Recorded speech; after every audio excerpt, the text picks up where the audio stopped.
In this video, we'll go over how to restore the EBF backup. First, download the software from Linux link. You will require a 7Z compression tool to extract the EBF software. If it's not already installed, install it using the following command. Change your current directory to the location where you downloaded the EBF software. Extract the EBF software directory from the downloaded file by running this command.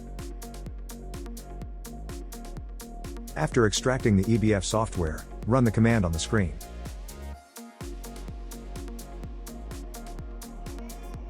It will ask for the input from options 1 to 6.